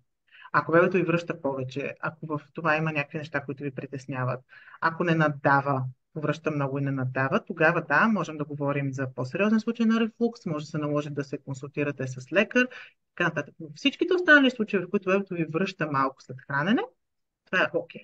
И И оригването няма няма нужда да да ги ви оригваме. помогне. Да, няма нужда. Разбирате ли, Няма нужда. всичката тая ритуалност около кърменето, всъщност това, което колкото повече занимавам с кърмене, толкова повече почва да ме дразни. Защото всъщност става се едно много такова специално, много тежко, много трудно. Сега трябва да го ригнеш, трябва да миеш гърдите. Нали? Кажи Гърдите за не те мият. помиването с капкомер, моля ти Не се. мога. Последното нещо, което видяхме и което силно ви съветвам да не правите, и ще Никакъв обясня случай. защо, да, е да промивате устата на бебето с капкомер или по друг начин, преди и Капкомер. след хранене. Не си представяте как на фона на всичките хиляда неща, които имате да правите. Всичките 8 часа и половина кърмене, вие седите преди всяко хранене, след всяко хранене и внимателно промивате устата на вашето По прекрасно бебе с няколко капкомер. капчици на езика Малко. капете с капкомерче, водичка. Да. И тук стигаме до една друга страшна думичка – млечница. О, Значи, млечницата е гъбична инфекция, която не се среща изобщо толкова често, колкото си представяте. И тя, както и гъбичките, с които всички жени сме се сблъсквали в част от живота си, не се лекува с вода и не се превентира с вода. защото Тоест, иначе нямаше да имаме гъбички, защото всички се подмиваме силно, предполагам, и въпреки това ни се е случвало взимаме да хванем душове, нали? гъбички. Да, всички се къпем и на всички ни се случва да имаме гъбички, така че изобщо няма никаква нужда нито да миете гърдите си. Гърдите имат идеална, перфектна схема за самопочистване, свързана с едни специални жлези там, които не изискват от вас нищо друго, освен нормалния ви ежедневен или понякога, когато сме уморени на 2 дена душ, нищо повече не се изисква. Не, но говорим за здраво доносено бебе. Не се налага по никакъв начин да промивате устата на бебето. До захранването, ако вашето бебе надава добре, имате достатъчно кърмения и не дохранвате с адаптирано мляко, не се налага да му давате и вода.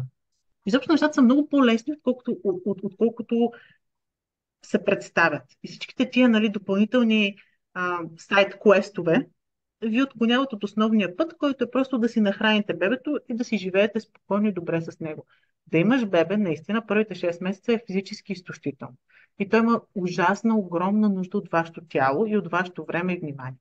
Но няма нужда вие да се занимавате с тези допълнителни такива неща. И тук имахме въпрос, само да видим Някои педиатри препоръчват да отпадне нощното Да, кърмене след втория месец, защото стомахчето трябва да си почива 5-6 часа нощем. Сега трябва да ви кажа, че ничие коремче, независимо дали на дете или на възрастен или на бебе, не си почива нощем, защото както Ася Демирова много обича да казва, ако коремчето на бебето или на който и да било човек си почива нощем, значи човека е починал. да. Значи Да. нашето тяло работи Просто непрекъснато. няма такова нещо, че стомаха трябва да си почива. Не, стомаха на бебето не трябва да си почива. Нашия стомах също не си почива нощем. Той работи, преработва и така нататък. На бебето стомаха има необходимост да получава храна на всеки 2, 3, 4 часа. Ако е по-голямо, примерно, може да прави по-голяма пауза. Но едно малко бебе, което е на 2 месеца, ние да го караме да прави 6 часа пауза, за да му почива коремчето, което няма да почива, е абсолютно безсмислено, най-много да си прецакаме кърменето. И И да го съня. лишим от калориите, които страшно много му трябва. Вие само си представете, аз днес съм така, нали, искам да си представите разни неща, защото няма презентация. Представете си, вашето бебе се ражда с едни килограми и ние очакваме то да ги удвои на 6-я месец. Вие нали си представяте, че за това нещо се изискват страшно много калории, страшно много енергия. И то може да я получи само единствено от храната си на тази възраст. Няма от какво да я получи. Нали, не може да си пие на един силен протеинов шейк, може да Опитайте се, пине. опитайте се да си представите, че вие, както в момента, колкото килограма сте, трябва да удвоите теглото си в рамките на 6 месеца. Какво трябва да направите? Колко често трябва да се храните и какво количество храна трябва да изяждате, за да може да го направите? Това няма как да стане, ако стомахчето ви си почива нощем 6 часа. В случая с бебето това е просто свързано не само с тялото, което вие виждате, но с мозъка и капацитета на мозъка, който не виждате, защото тялото е сложно и всичко пораства, обаче в мозъка се образуват ужасно много нови неща, връзки и той претърпява страхотно развитие. И ако ние не го храним достатъчно често, пречим на тия неща, въпреки най-добрите си родителски намерения. Така че, какво да правите, когато получавате този вид съвети? Ще ги получавате много. Аз ви разказах за майка ми, аз ги получавах до третото дете е четвърти месец, когато се разбрахме, че все пак като консултант по кърмене с над 10 години опит, сигурно някои неща ги знам, нали? И предвид, че съм си кърмила всичките деца, нали? Може би, все пак, да речем, че аз съм малко по-права от нея и майка ми се съгласи. Не е необходимо да отговаряте директно. Също така, това, което ще ви кажа, не звучи много мило, но вашите педиатри са специалисти по болестите на бебето. Храненето на бебето и кърменето не са болест. И е възможно информацията, с която те работят, да устарява, защото това не е нещо, което се изучава пространно в тяхната специалност. Така че, ако водите спорове и дълги разговори, вариантите са два: или да си поддържате по-адекватен педиатър, предвид абсолютния недостиг на педиатри из цяла България, това е трудно да се направи, или ако сте доволни от своя лекар като лекар, да го ползвате за тези неща и храненето да не го обсъжда до такава степен. Това понякога включва и прикриване на информация, т.е. питат ви почива ли нощно време, почива и приключвате. Не е перфектен съвет, ще ми се да мога да ви дам друг, но истината е, че педиатъра се грижи за здравето на бебето, а храненето на бебето не е точно това, от което най-много разбирам. И съответно може да получите неадекватни съвети, за съжаление понякога, които са базирани на стари данни и на този съветски метод нещата да се случват под час. И Той сега не е тук съветски, той всъщност е свързан по-скоро с индустриалната революция и това, че така е, жените да. трябва да работят, но при нас конкретно е въведен по-скоро, действително, като е дошъл комунизма, пак за да могат майките да работят. Всъщност идеята е била, че на всеки 3 часа на жените във фабриките са им давали 15 минути да си кърмят децата, за да могат да се върнат на работа. Нали, разбирате, че това луксозно майчинство, което ние имаме сега от 1 година и от 2 години, ако искаме, всъщност те не са го имали. То е Така било че, война, не е имало кой да работи, така че доста така да, широк е въпроса. Има си причини това да се случи, но те не са свързани с биологичното развитие и с нуждите на бебето и майката. не, има един философ от 17 век, разбира се, мъж, от англоговоряща страна, струва ми се, че е Обединеното кралство, който е един от бащите на индустриалната революция. Абсолютно не мога да си спомня имена в момента, извинявам се за което, който има трактат, в който твърди, че не може тия бебета да висят нон-стоп по майките си първите няколко месеца. Затова той предлага, той е бил 17 век, т.е. не толкова отдавна, първия месец да се хранят на час, втория месец на 2 часа, третия месец на 3 часа. Тоест, нали, разбирате, че преди това не се е случвало по този начин. И по принцип за голямата част от човечеството, нали, като период, в който ние сме съществували като вид, то не се е случвало по този начин. Както разбира се, не се е случвало и спане в отделна пещера. Нали, си представяте как си лягаме в нашата пещера, бебето го оставя в съседната пещера и ще се видим на сутринта. Чао. Тук ще позволя едно да споделя нещо смешно. Когато децата ми бяха малки, много харесваха един сериал "Пълна къща". В този сериал трима мъже отглеждат 3 дечица, едно от които е бебе. И първата нощ тримата мъже сложиха бебето да спи и отидоха да си говорят. И моите деца седяха и гледаха 5 минути така. Защото точно тогава малкият им брат беше бебе и те много добре знаеха, че ние никога не сме имали вариант, в който може да го оставим в другата стая за дълго време и всички ние да си правим някакви неща, пък той да си спинка весело и спокойно. Така че всъщност това са нещата, които ще видите по телевизията и които може би ще ви кажат, но те не са верни. И сега си говорим за още нещо, тук се появи, за тихия рефлукс. Значи, тихия рефлукс е тогава, когато на бебето му се връща храната и до тук, не излиза навън и тук почва да го тормози. И той е доста неприятен, обикновено се израства и тогава същите мерки, за които говорихме по-рано, да се храни бебето по-често за по-кратко и да се държи изправено след хранене, помагат. Ако има нещо, което пропускам, рада да ме Не, допълниш за това е. тихия рефлукс. Храним бебето в по-изправена позиция, колкото е възможно. Опитваме да оригваме по време на кърмене, ако има нужда, и съответно носим изправено бебето. Това са бебета, които, за съжаление, са трудни бебета обичайно. И нещата при тях винаги са малко по-различни, отколкото при бебетата, които нямат никакъв проблем. Но то е нормално, защото бебето все пак си го були тук и си му е гадно. И е Така че да, неприятно. неприятно е, да. И следващия въпрос е: необходима ли е възглавница за кърмене, препоръчваме ли я? Сега, дали е необходима, това всяка майка преценява за себе си. Нещо, което е важно да се знае за възглавниците за кърмене, освен че не са задължителни, нали, е, че ако избираме възглавница за кърмене, е нужно да изберем такава, която е подходяща за нас, защото ние няма как да я преценим реално и преди да родим, а каква да е възглавницата, трябва да зависи от размера на гърдите, от размера на майката, която е под гръдната обиколка. Това, което е важно е всъщност, като сложим възглавницата, тя да идва на нивото на гърдите, за да може като сложим бебето, нали, то да идва така. Всъщност, Ето. всъщност това, за което може да ви е необходима, да, Рада показва, е всъщност да ви помогне, особено при секцио, да го Да. държите по-високо. Защото, и това е нещо, което много често наблюдавам, аз напоследък консултирам повече онлайн, отколкото на живо, но всеки път, когато съм работила с майка на живо, виждам едни жени, които е така правят по бебето, нали? Те се нагласят по бебето. Всъщност, за да кърмим удобно за нас, което е важно, защото това са 8 часа на ден, е важно да имаме добра опора на гърба, и бебето да е достатъчно високо. Сега моите ръце много не се виждат, но нали, на нивото на гърдите. И не се привеждаме. Не Да. може да си представите какви проблеми с гърба може да си причините от неправилна поза, врат, гръб. Всичките тия неща могат да ви болят ужасно, ако не се съобразите с това, че детето всъщност трябва да е по-високо. Всъщност, моята причина да потърся консултант за кърмене с първото си дете беше, че кърмех по този начин и моя тогава почти 6 кг юнак висеше буквално на мен и мен ме болеше всичко, включително гърдите, което е нормално. В момента, в който просто снежи тогава една от първите консултантки ми вдигна ръцете нагоре и нещата се оправиха с секунди. Сега имаше още нещо, което се сетих докато си говорим, защото все пак не всички от вас ще са с първо дете. На някои от вас това ще има второ дете и тогава всичките тия неща, които ви говорим, как първите месеци е хубаво, нали, да му обръщате основно внимание, са по-скоро пожелателни, отколкото супер реалистични. В този случай много ще ви помогне носилка за бебето.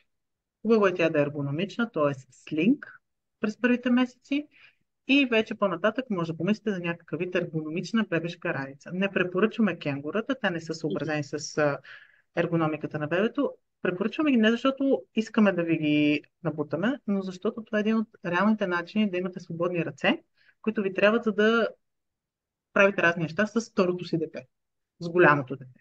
Дори да Което нямате второ дете, един винаги е слух супер. върши чудесна работа просто. Да, той ви позволява бебето да е близо до вас, да спи спокойно и да отидете да напазарувате. И да отидете нещо да направите. Да се разходите. Въобще не е необходимо също така нещо, което много пъти сме казвали и предвид жегите, нали? Не е необходимо да си седите нон-стоп вкъщи, ако сте родилка. Не, човек се изнервя, начинът по който кънти бебешки плаче в апартамент е една от най-ужасните неща, които могат да се случат на човек.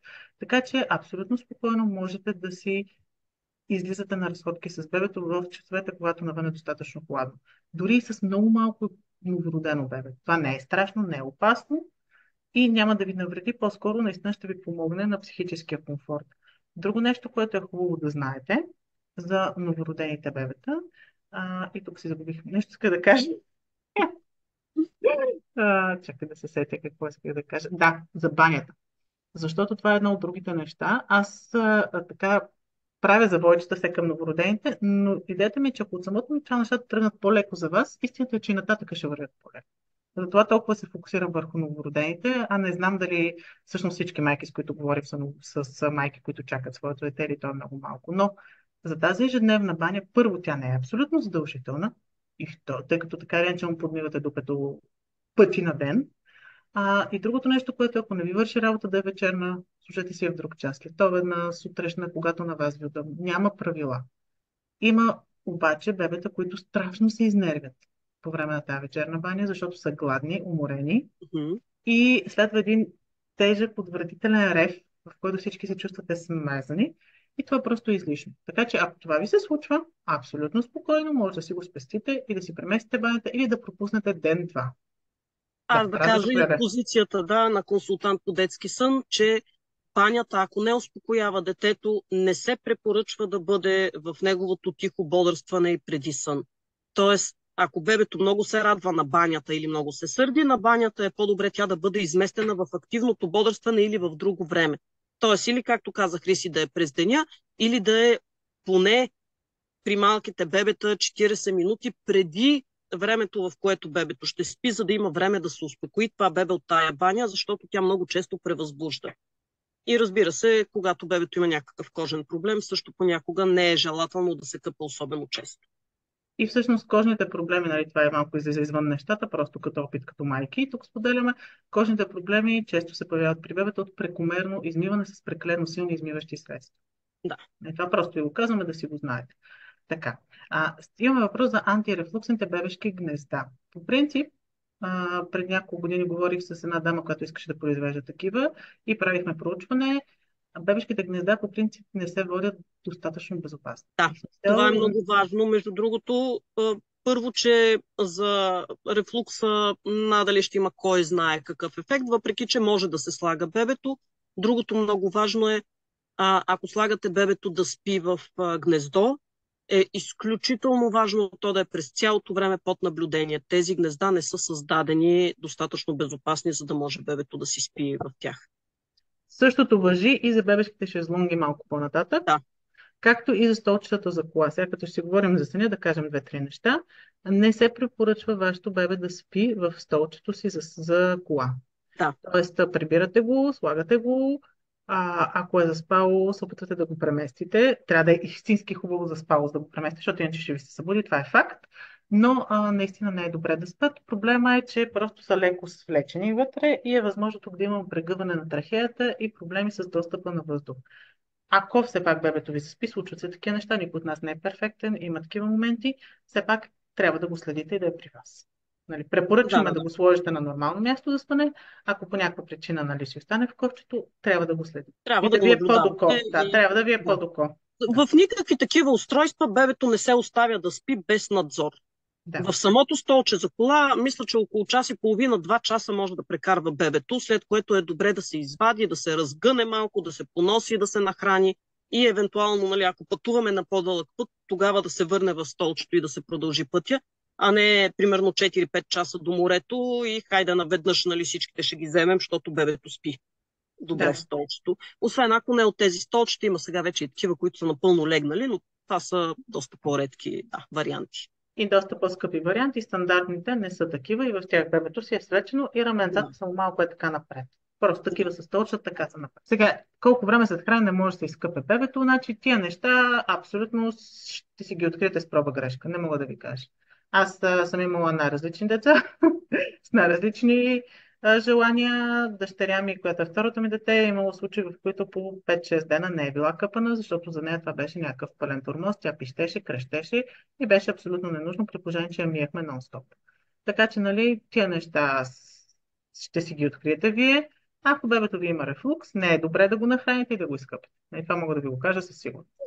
Нахранили ли сме бебето, едни 15 на 20 минутки трябва да изчакаме и след това да го сложим, да го къпем, освен ако не става въпрос за измиване на дупето. Ако ще мием само дупето, просто не хващаме бебето през корема, ние така или иначе не трябва да го хващаме през корема, а го хващаме и тук през гърдичките и по този начин измиваме дупето, за да може да е стабилно и да не натискаме стомахчето, за да няма връщане. Да, въобще с натискането на стомахчето внимаваме супер много, защото всъщност една голяма част от това, което майките си мислят, че е рефлукс, не е рефлукс, е просто някакви много бързи манипулации с бебето, след като то е яло, да речем смена на пелените, прехвърляне, държане на рамо, при което коремчето му ето тук на твърдата част на рамото и то се натиска, такива неща.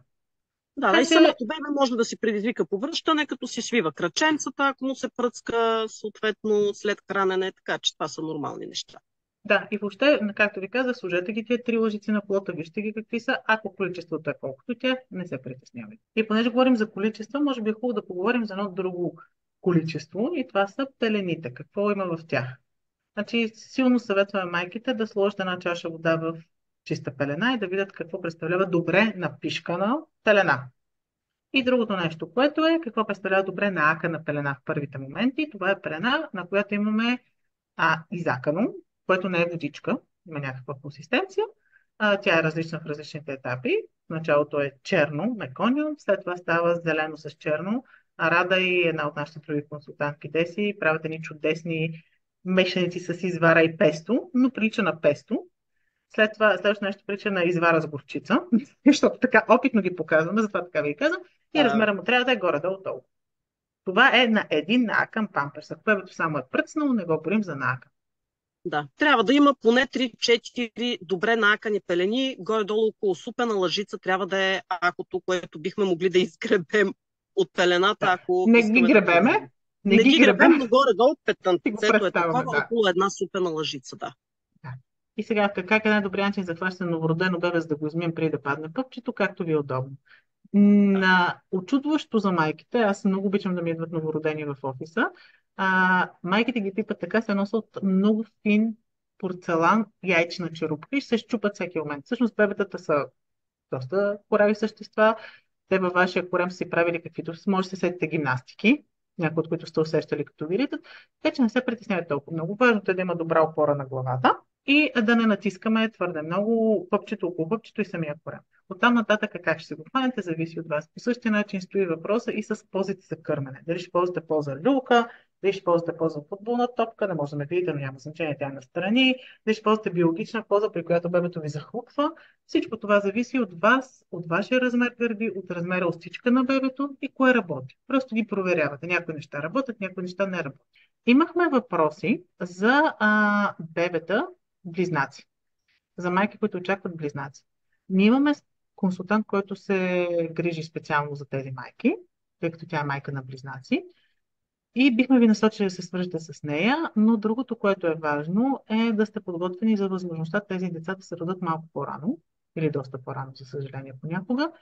И е хубаво да прегледате всички варианти за кърмене на недоносени деца, ако това, не дай си Боже, ви се случи. При близнаците това е най-важното, просто да сме подготвени за този вариант. И за недоносените има фундация. Нашите недоносени деца, те са пълни с ресурси, много могат да ви помогнат. Ние можем да ви насочим, като се свържете с Национална асоциация за подкрепа на кърменето, можем да ви насочим към консултант, който да работи с вас. И конкретно за майки на близнаци, аз си позволявам да препоръчам платения вариант за консултации, който е международно сертифициран консултант по кърмене, които са няколко на брой.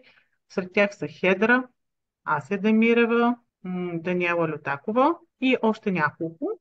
Те си имат страница, може да ги намерите, може да запишете час.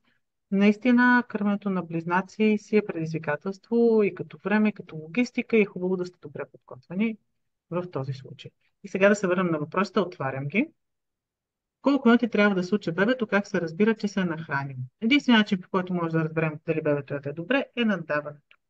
Ние ви разказахме за пелените, разказахме ви какво очакваме, но само на пелени не може да разчитаме. Имали сме много случаи, в които пелените са точно както трябва, обаче бебето не наддава. И му трябва много малко, просто много малко още, едно или две хранения, за да почнат нещата да се случват добре. Не мога да ви кажа колко ще случи вашето бебе. Може да случи 40 минути, може да случи 10 минути. Бебетата са различни, раждат се с различна степен на готовност и умения да случат. И е абсолютно нормално новородено бебе да случи до час. Разбирам как ви изглежда това като време и като ангажимент, но то може да бъде и приятно време за вас. Може да си пуснете любимия сериал, минава самолет, извинявам се, ако се чува. Може да си пуснете любимия сериал, може да си пуснете любимия подкаст, може да си седнете на канапето, може да изпиете кафе, не знам дали знаете, имате право на едно кафе на ден, може да го изпиете. Може да си направите чай, може да ви е приятно и удобно. Не се налага това време да е сега дали не, дали какво се случва. Това време може да е наистина пълноценно изпрекарано време с бебето, с или без телевизор, зависи от това какъв човек сте, нали? И не е необходимо да се фиксирате върху минутите. Сега, възможно ли е бебето да надава, да не мога да изцеди нищо с помпа? Да, възможно е. Гърдите привикват на различен вид стимулация. Стимулацията от помпата и стимулацията от бебето са различни. По много различен начин. Аз съм ползвала помпа, тъй като имах пътувания с всичките си деца за по седмица, откакто всяко от тях навърши 3 месеца. Така че съм ползвала много помпа. Мога да ви кажа, че в месеците, в които не съм ползвала помпа, след това се налага примерно 2-3 дена гърдите ми да привикнат към този вид стимулация, за да почнат да пускат. Ако бебето ви наддава, а не изцеждате нищо с помпа, няма никакъв проблем и защо не се налага да я ползвате тая помпа. Няма нужда да имате цял фризер пълен с кърма за всеки случай. Нали? Мисъл, имаме почти всяка година случаи на майки, които изхвърлят кърма, защото така са се презапасили. Ако бебето ви наддава и вие ще сте с него и не се очаква да отсъствате, нямате никаква нужда да ползвате помпата. Ако нещо, не дай си Боже, се случи, за няколко дни гърдите ви ще привикнат към стимулацията от помпата, а можете да изтежате на ръка, което също е удобно и малко по-бързо се случват нещата. Преди да тръгна, защото виждам, че има един-два въпроса към мен, просто Да. набързичко да отговоря. Като гнездата не са безопасни, къде е най-добре бебето да спи през деня. Дъщеря ми е на 4 месеца и спи най-добре близо до мен. Най-безопасното място, където бебето може да спи, е бебешки кош или бебешко креватче. Без обиколници, без въртящи се играчки отгоре, без никакви такива неща. Просто креватче, чаршавче, което е добре подпъхнато, и бебешко чувалче. Това е най-безопасният начин за сън. Ако бебето спи до майката, т.е. майката е до бебето и то спи в гнездо, не е проблем, стига майката да е там и да го наблюдава. Т.е. не го оставяме без надзор. Бебетата на 4 месеца вече не са чак толкова малки, така че не е чак толкова страшно, но все пак е нужно да се наблюдава. Методите за цедене ти ще ги кажеш с ръчните. Аз само ще кажа, че могат да погледнат статията на Хедра в блога и кърменето като начин на живот, която е изцеждане на ръка техника на Мармет. Това ви трябва. В каква позиция се поставя бебето да спи? Настрани, подпряно с пелена, по гръб или по друг начин, бебето се поставя да спи по гръб с глава на една страна. Това е най-безопасният начин за сън на детето. Не е добра позиция тази, която е настрани. Ако бебето не иска да спи по гръб, като го сложим, а предпочита настрани, го слагаме да заспи настрани, след което обръщаме тялото по гръб. Главичката, както е по същия начин с спането настрани, се обръща на едната посока и на другата посока, за да не се деформира съответно черепа на бебето. Така, грешно ли е да се храни само с изцедена кърма? То не е грешно, но е доста по-голяма хамалогия. И Кога отново, абсолютно, извинявай, че те прекъсвам, че нормално бързаш. съня на обед да се удължи. Бебето ми е на 4 месеца и 20 дни и спи 5 пъти по 30 минути. Трудно до приспиване, понякога спи малко повече. Ако нощния сън е добре, бебето спи добре през нощта и като цяло бебето се чувства добре, все още са съвсем нормални кратките дрямки на 4 месеца. До 4 до към 6 месец е нормално да има кратки дрямки. Ако има проблеми с нощния сън, с заспиването и така нататък, трябва да се види дали няма нужда от удължаване малко на интервалите за бодрстване. Най-често това, което се случва, е, че бебето не успява да си удължи интервалите, което води до това, че не успява да удължи съня. Малко увеличаване на бодрстването и гледане колко е общото бодрстване обичайно помагат. Когато изтървем времето за приспиване на бебето и той стане в нисъл плач, с прекалена умора и не заспива от това, как можем да коригираме това. Когато сме изтървали бебето, това, което е необходимо, е всъщност първо да се опитаме да успокоим бебето и да го вкараме в кондиция и чак след това да се опитваме да го приспиваме. Обичайно това, което помага, особено ако е малко бебето, е да го приберем, да приберем ръчичките, да застанем срещу бебето, да го гледаме, да му говорим, да му шъшкаме, да го полюляваме лекичко, т.е. малко да го накараме да ни забележи нас, за да може то да се успокои и оттам нататък вече да приспиваме. Тоест, ако бебето пищи, не се опитваме да го люлеем и да го друсаме, за да го приспим. Гушкаме го, хващаме го, може да го повием. Ако е малко бебе, това също ще помогне. Чао на всички. Чакай, още един въпрос. Не може да удължи интервалите на будуване до 1,30, рядко 2 часа. Няма проблем с нощния сън, с изключение на дългото приспиване до 1,30 с два пъти оставяне до напълно дълбоко заспиване, заспива на гърда. Това е бебето, което преди малко отговорих. Ако си се чувства добре, просто опитвайте мъничко да удължавате интервалите. Удължавайте интервалите на бодрстване с много малко, защото бебето явно е чувствително. Правете го с по 5 минутки, примерно 2 дни 5 минутки удължавате интервала, след това още 5 минутки вкарвате колкото издържи. Когато удължавате бодрстването, винаги го правим с спокойно бодрстване. Не гаделичкаме бебето, не се опитваме да го превъзбудим, за да изкара повече време, а да си е спокойничко и айде, чао, че закъснявам. Така, извинявайте, просто заради техническите проблеми малко по-късно почнахме. Чао, Рада. Щадящите методи за цедене на кърма, Рада го каза, наистина вижте тази техника на Мармет. Сега, без да правя обещания, нашата цел е да създаваме колкото се може повече съдържание. Надявам се, че тази година ще стигнем до създаване на клипче, как точно да се цеди на ръка. В момента в YouTube има едно малко странно клипче, качено от българка, което е на Световната организация, мисля, че е на, не знам, или е на ОНЕ, или на СЗО, което показва горе-долу как се случват нещата, но статията на Хедра е доста ясна. Другото нещо, което е много хубаво да знаете, че ако искате да получите повече информация как точно целите на ръка, може да се обадите на националния телефон или на телефон на консултант и в движение заедно да си поговорим какво точно се прави и как се. Иначе това, което казахме и което въжи за помпата, въжи и за цеденето на ръка. Не стискаме, не натискаме, не използваме болка, не правиме някакви неща, от които след това ще се наранят тъканите и ще имаме по-дълги проблеми. Сега, исках да кажа нещо за изцедената кърма от шише. Това отново до голяма степен, позволявам се да го кажа, е свързано с вашето желание за контрол, което абсолютно не е необходимо, ако вие следите надаването. Тоест не се налага вие да кърмите детето, като първо се изцеждате и след това му давате необходимите милилитри, защото всъщност начинът, по който се храни едно кърмаче е различен от начина, по който се храни едно бебе на адаптирано мляко. Бебето на адаптирано мляко има количество, което трябва да изпие на ден. То се разделя на няколко приема. С течение на времето те се увеличават. И всъщност бебето трябва всеки път да изяжда едно и също количество храна. Кърмените бебета не изяждат едно и също количество храна. Кърмените бебета на едно кърмене могат да изядат 50 мл, на следващото да изядат 150 мл и това е окей. При тях следим наддаването. Затова ние никога не съветваме майките да, следват, теглят бебето преди и след кърмене. Максимум един път на ден, най-добре веднъж на 3 дни, ако няма сериозен проблем. Защото иначе човек се побърква. Просто това е абсолютно побъркване и ние сме имали много смешни случаи с Рада, в който ни потърсиха с бебе, което не искаше да спи и се оказа, че майката на това бебе се влича голо след всяко хранене, за да го премери. За да види колко е изяло, точно от това желание от това желание да контролира нещата. За това го казвам. Не го казвам с цел да ви критикувам. Аз също искам много да контролирам всичко, което мога, но в този случай просто по този начин си създавате допълнително стрес. Така че преценете си. Има жени, които не желаят да кърмят на града, но биха искали да дават кърма на бебето си. Те работят с изцедена кърма. Ако при вас не е това основната мотивация, а е желанието да знаете, че бебето наддава, можете да го проверите по друг начин, като му следите наддаването и го гледате в таблицата. Значи, ето сега има един много типичен случай от това, което аз виждам. Нормално ли е бебето да изпада в персентилите на килограми, при положение, че надява спрямо нормите? Първи месец 800 грама, втори месец 1 килограм, трети месец 500 грама.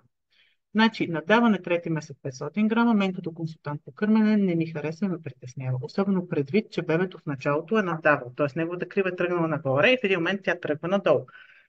Ако вашето бебе е надавал първите 2 месеца така, аз очаквам, чисто статистически, третия месец да нададе поне 800 грама. Ако има причина, я търсим. Разредено хранене. Бебето проспива през нощта повече часове. Разсейва се, тази стачка, за която говорихме. Всичките тези неща трябва да ги видите едно по едно. Може да ги направите в подробен разговор с нас. Както казах, може да го направите през националния телефон, може да потърсите консултант по регион. На нашия уебсайт има карта на България с консултанти по регион. И тук ще си позволя да направя една вметка. Всички ние сме доброволци. Това означава, че ние имаме някаква друга работа, в повечето случаи 2-3 деца. И не винаги можем да ви отговорим за това. Сме направили и националния телефон. Ако консултанта по регион не ви отговаря, не може да го намерите и не ви връща обаждане или по някаква причина нещо друго, не може да се свържете, винаги може да се свържете с доброволец на националния телефон между 9 и 19 часа. И тогава вече може да обсъдим конкретната ситуация така общо. Може да има много причини за това нещо. Но обикновено това, което се случва е намаляват кърменията, намалява кърмата и бебето качва по-малко. С няколко допълнителни кърмения на ден, при нужда изцеждане, рядко в трети месец се налага, но все пак ако се налага, може, отново можем да върнем бебето там, където би трябвало да се движи в своята собствена графика. Така, на мен ми се наложи в последните 2 седмици да вкарвам адаптирано мляко за дохранване, тъй като бебето не надава добре между втори и трети месец, нададе само 300 грама. След около 5 дни, може би и седмица, спря да ака. Сега, за да се изходи, наведнъж му давам сиропче. Какво мога да направя, за да изпусна частта с сиропче? По принцип, когато имаме смесване на адаптирано мляко и кърма, е възможно да се стигне до този вид спиране на изхождането. В третия месец също така има едно друго спиране на изхождането, но то не ви касае вас. То е при бебета, които качват много добре и добре. Това, което може да направите е да издържате бебето на отмивка, както се издържа да пишка момиченце в парка, да му правите леко масажче на корема и гимнастика, каране на колело. Но при всички положения с това наддаване между втори и трети месец, което е само 300 грама, при всички положения трябва да сте сигурни, че бебето ви получава достатъчно количество обща храна на ден и вече наддаването е добре. След това можем да адресираме въпроса с акането и е възможно Ако не работи нищо, да поговорите с вашия педиатър и да поискате друго адаптирано мляко. Някои адаптирани млека могат да се пичат бебета. Да, добре. Значи обиколниците са, не знам дали сте чели, аз понеже се занимавам с това в третата си работа, която не е преводач, а обиколниците са нещо, което не се препоръчва и реално е забранено. Причината за това, както и за бебешките гнезда, ние не обяснихме каква е, затова сега ще я обясня. Освен, че може да се свлече бебето в гнездата и тук да се затрудни дишането, е възможно да се претърколи на една страна и ако е малко да не може да се претърколи обратно и съответно да се задуши, тъй като там се събира въглероден диоксид, става като палатка, събира се въглероден диоксид и е възможно бебето да се задуши. Общата преценка на специалистите е, че риска надвишава многобройно ползата. Тъй като бебе, много мъничко от обиколник няма нужда. Той няма да отиде да се удари никъде, тъй като още не може да се върти. Но ако случайно се превърти или ако заспи на една страна и падне по корем, е възможно да се задуши. Така че ваше е решението, но по принцип, според европейското законодателство, обиколниците са неразрешени. Знам, че се продават много в България, знам, че са популярни, но това е нещо, което не би трябвало да се ползва с цел безопасност на бебето. Така, матрачи са по-скоро меки. Въобще не е необходимо вашето бебе до една годишна възраст да има възглавничка, а матраците и за детските легла абсолютно си позволявам да предположа, че това, че на вас ви се вижда меко, всъщност не го прави меко за бебето, защото все пак тези легла, както и всички детски уреди и колички, би трябвало да минат през един сертификационен процес, който да ги докаже, че са безопасни. Така че, вероятно, матрачето, което идва, ви се вижда меко, като натиснете със сила, но предвид малкото килограми, които има вашето бебе, то не може да потъне, вероятно не е и дълбоко и съответно не може да има риск от задушаване. Така, премина две кърмачески стаци, но общите препоръки на топка не работят особено. Възможно е. А в такъв случай, когато общите ни препоръки и разговорите с нас не могат да ви свършат тази работа, е хубаво да си поговорим къде може да потърсите допълнителна подкрепа. Аз вече споменах за платените консултации с международно сертифицираните консултанти. Те са много окей вариант, не са изключително скъпи, повечето консултанти работят и онлайн и в този случай те биха могли да ви помогнат и да дадат допълнителни насоки. Би било чудесно, ако може да се видите с тях наживо, защото понякога просто едно малко наместване или нещо, което те виждат на живо, може да отключи ситуацията, но това е един от начините да потърсите подкрепа, ако, не може ако ние не можем да ви помогнем. И това понякога се случва. Мисля, нашите компетенции се разпростират до обичайните случаи и не медицински въпроси. В момента, в който нещата опрат до медицински въпроси, там вече намесват лекарите и този вид международно сертифицирани консултанти, които могат да ви помогнат и да ви насочат към съответния лекар. Във вашия случай просто мисля, че можем да се чуем по телефона. Заповядайте, бъдете се на националния телефон, обяснете за какво става въпрос и вече, ако не може да разрешим проблема, ще ви насочим. Какво се прави при кърмаческа стачка? Трябва ли да се изцеждаме? Ако успеете да компенсирате нощно време с достатъчно хранене и бебето продължи да надава както трябва, не. Ако през деня имате до известна степен на дискомфорт или изобщо бебето не случи, понякога е необходимо да се изцеждате. Пълненето на гърдите и това усещане. Аз вече ви казах, че в началото се получава усещането за гърди на камък. Някъде към 6-8 седмица кърменето като процес става навик за тялото и кърмата се регулира. Тоест усещането за гърди, които ще се пръснат, ако бебето не се учи или ако не ги изцелите, изчезва. И когато това се случи, абсолютно окей гърдите ви да се усещат меки и празни. И няма никакъв проблем, ако бебето надава има достатъчно наброй хранение. И може да се направите опит да му дадете доза адаптирано мляко. В повечето случаи бебето ще изпи и после ще ви откаже кърма. Ако нямате общ проблем с надаването, няма нужда да си правите този експеримент. Ако искате да вкарате, понякога се налага. Примерно знаете, че в някакъв момент ще ви се наложи да отсъствате, да речем студент сте и трябва да ходите на лекции или ще имате някакви пътувания. Може да пробвате да давате кърма или адаптирано мляко с шише, за да научите бебето да ползва и този начин на хранене, точно както учим да има и други начини на заспиване, но абсолютно не е задължително да си правите тези експерименти, ако всичко изглежда наред като цифри с надаването. Вашето бебе е спокойно и единственият проблем е, че усещате гърдите си по-меки. След 9-та седмица, 6-та-9-та седмица, това е абсолютно нормално. Така, започнах захранване, но не преглъщай, само забърсвам с кърпичка. проверете дали бута лъжичката. Подайте празна лъжичка и ако бебето я избута седи така напред, абсолютно не е готово и може да изчакате малко. Това, че веднъж сте пробвали захранване и то не работи, не означава, че след 2 седмици няма да проработи.